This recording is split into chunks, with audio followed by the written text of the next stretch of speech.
Welcome to Unit 2. We're talking patterns and relationships. So it says the above pictures represent the 4 seasons. So we've got winter, our rainy spring, we've got summer, and then we've got fall. And then the seasons repeat again. So again, that is a pattern of repetition. Okay, patterns repeat. So it says they exist in nature and every day they occur over and over again, which means they repeat.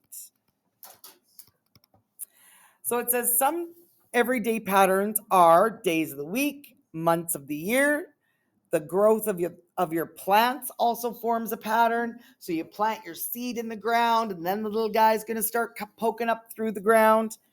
Seed germination, growth, then you get your flower, then you go back to seed. So it says cause and effect relationships also form patterns. For example, preparing for tests and doing homework and studying prepares you and leads to an improved grade. So it says here's another example of a picture that's a pattern. So it says there's light and dark shadings and they alternate in each row. So I'm going to have a dark, then a light, then a light, then a dark, then a dark, then a light, then a light, then a dark. If you were to continue that pattern, if I were to draw 4 more squares over here, what pattern, which ones would be shaded and which ones would not? So I'm going to number them. Number 1, 2, 3, and 4. Okay, don't holler it out. What would be the one that is white? Which one would stay white and not shaded? 2 and 4. Good. So that means 1 and 3 we are going to shade. So we're going to shade number 1 and 3. So we're going to continue the pattern. Take a look at the next pattern. Now we've got different types of shading. It's not just black and white. We've got some gray in there. So this guy goes black, gray, white. Then he starts back at black. Okay? Take a look at the way this is going though. Diagonally, look at the colors. Gray goes down diagonally. White would go down diagonally. And again, the black would continue going down diagonally. So if we did it this way, we've got black, white, gray, black, and then now we've got gray and then white. Okay, and then we've got black again. So if I was taking a look at where the white one goes and where the black and the shaded go, if I were to draw and extend my pattern, which ones would be black, which ones would be white, and which would be shaded? So let's number them. 1, 2, 3, and 4. Who knows which one would be a white one? Which one would be white and not shaded on that diagram? Exactly. So number 3, this guy's going to stay white. All right. So which one would be gray? Which one do you think would go gray? Yes, number 4 is going to go gray. So the diagonal here, this guy will be gray. All right. What would be above the white one? What would be above the white one? What color? What do you think? If I were to go diagonally down, what color should follow? Black. Yep. So this guy would be shaded black. All right. Now, we don't know what the number 1's position would be. So take a look. We already know. So this guy started with black, gray, white. Black, gray. Good job. So this guy would be gray. Okay. So the black, gray, and white. All right. Let's move up. It says, Tanya was hired as a lifeguard over the summer months and in charge of watching the diving pool. She noticed that the divers were diving in a distinct pattern. The first person dove straight in. The second one did a backwards dive. The third one did a cannonball. And the fourth one did a twist. So here we've got straight. This guy dove straight in the water. This guy did backwards, so backwards dive. Oopsie, doesn't start with a D, it starts with a B. So this guy did backwards, This guy's the cannonball. And this guy's the twist. As soon as I finish writing this and I push pause, okay? This guy's gonna do a twist. Okay, so now we see the order they went in. So we have numbers 1 through 4 going this way. Where does number 5 go? Then it starts back over here. So the question says the 13th diver will dive straight in. There's number 13. He's going straight in the water. It says the 20th dive is going to be a twist. Now, what I want to know is what is the 23rd dive? What would be the 23rd dive?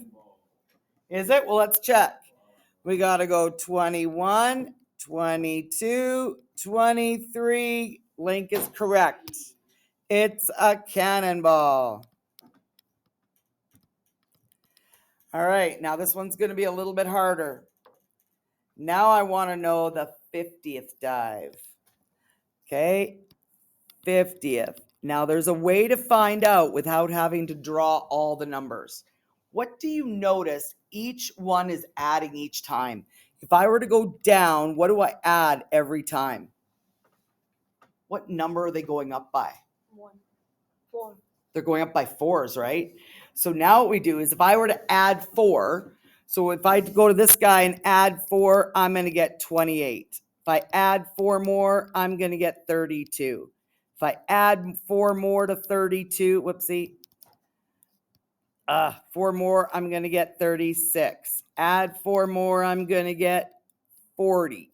If I add 4 more, I'm going to get 44. I add 4 more, I'm going to get 48. I add 4 more, I get 52. So the number 52 is a twist. If I know 52 is a twist, let's work backwards. So then 51 would have been a cannonball. And what would 50 be? A backwards dive. So the 50th one was a backwards.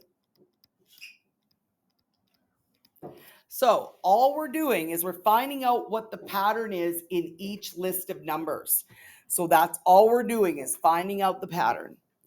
All right, let's take a look at B. Now B has a whole list of subjects and the rule or the times of the day that the subjects are taught. So day 1, a little bit different. It says math first, then social. Math on day 3, what would come next on day 4? What do you notice the pattern is going all the way across for period 1? So let me highlight it in pink. Everybody take a look at what I'm highlighting in pink. We go math, social, math, something, math, social. So what's missing in my pattern there? What do you think? Social's missing. So every 2,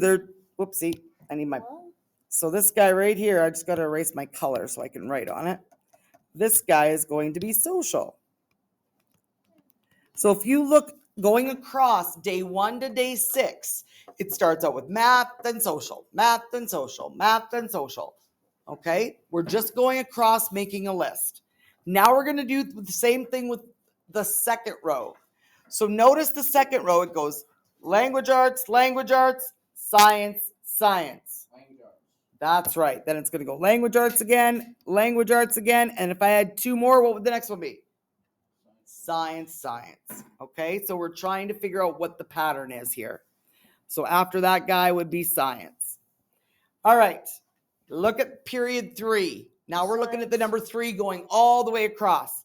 So it says science, something, LA, something, science. Science and LA. Right. So we want to put, science here. And LA would go there. So they're doing doubles. So science, LA, science. So if I had 2 more days, what would they be? LA, right? Because you're going to be doing you're continuing that pattern. All right, block 4. They've got foods or drama. Well, look at it. It says foods, drama, foods, drama, foods, drama. Good. Write it in your chart. You guys have to write it in your chart, please. It's the annoying part about having those windows. Like 80 granola bars up there. Yeah, there was like a whole bunch of granola bars just on the ground outside. Like there was like 8 of them. That's awful. That means people are not appreciating snacks that are being given and they're wasting them. That's not cool. Because there's people out in the world that don't have any food, right? We're very lucky we have food. Okay, Ethan, take headphones off, please. Okay, it says the missing subjects can be determined by looking for a pattern with the information. So that's how we figure it out. All right. Methods for identifying and extending patterns. All right. So this is part B. So part B, number one. Number one is guess and check. Well, we just did the guess and check. Okay, guessing and checking is when you look at the pattern and see what they are. Okay, and then you test your pattern. So we did that in the chart. That's exactly what we just did. Then it says, if it's correct, use your pattern to complete the rest of the missing information. If it's incorrect, what do? You start over and retry. So you retry until you get it right, okay? Until the pattern is correct. You have to retry it, okay? Sorry? No, you're going to get a separate booklet for an assignment. Okay, the second way is T-tables. I call these T-charts, T-tables. All right, what these do, these are X and Y, and we use these for graphing. We're going to get into graphing soon. That's the next couple units coming up. But what this is talking about, what can I help you with, Kyle? Did I leave a backpack in here? I haven't seen one. Is that your backpack? That's Darian's bag. No, that's Darian's. Yeah, where is Darian? Let's see those hops. Let's see those hops, Kyle, outside the hallway. Oh. No, I don't know where it is, hon. Let's see those I don't hops, see Kyle. any in here.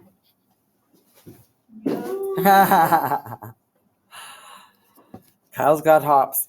All right.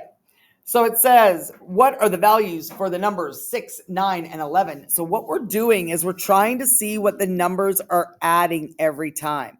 So this guy adds 1, then he adds 2, then he adds 1, then he adds 3, then he adds 2. What does the one on the right do? This guy adds 1, then he adds 2, and now what should the pattern be? Look at the left. No. Add 1. It's got to be the same as what he did on the left. So we're going to add 1 and we get the number 9. Okay, what's the next pattern? What does it say right after 11. it? Right here, the next pattern. 11. Add 3. If I add 3, what happens? 12. What? We're following the pattern right here.